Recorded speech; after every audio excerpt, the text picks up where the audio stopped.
मुलाचं मन निरागस असतं, म्हणजे त्याच्यामध्ये कुठलेही विषय वाचनात अजून त्यांचा प्रवेश झाला नसतो, निर्मळ जे त्याचं मन असतं ते हळूहळू कशा पद्धतीनं ते हे होत जातं।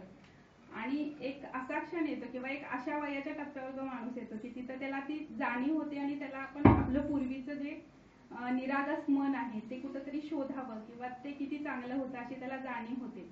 त्या अनुषंगाने मी ही कविता केली होती। मी ही प्रतिकात्मक अशा पद्धतीने ती कविता म्हणजे की त्या माणसाचं जे निरागस मन आहे किंवा जे चांगलं मन आहे ते सतत आत कुठंतरी दडलेलं असतं आणि ते नेहमी त्याला खुणावत असतं, अशा अर्थाची ही परतीची वाट अशी कविता आहे। कधीतरी अंगी उदंड उत्साह होता, पोरवयाची सीमा पार करेपर्यंत तो उसळतच होता।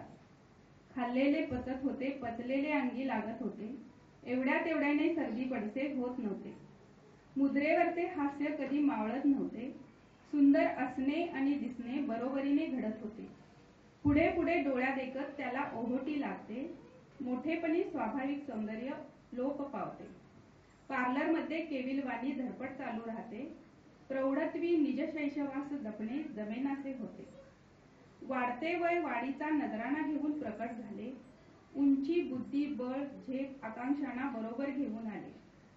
जगाच्या लेखी आपण कोणीतरी होतो, जगाच्या लेखी आपण कोणीतरी होतो, पदे आणि पदव्यांभोवती फेर धरून नाचतो। स्पर्धा डावपेच औपचारिकता मुखवटे निमूटपणे स्वीकारतो, प्रतिष्ठेच्या भ्रामकतेचे पटल डोळ्यांवर ओढतो। शबरीची बोरे सुदाम्याचे पोहे गोष्टीत राहतात, पंचतारांकित प्रसिद्धीचे स्वर आवडू लागतात।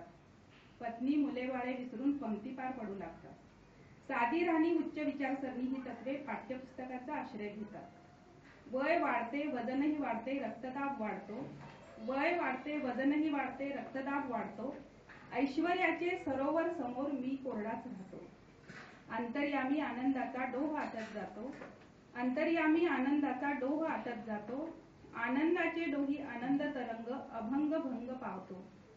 आयुष्याच्या मध्यानीला खडबडून जागा होतो, आयुष्याच्या मध्यानीला खडबडून जागा होतो, तान्हुल्याच्या पाऊलात माझ्या परतीची वाट मी शोधतो।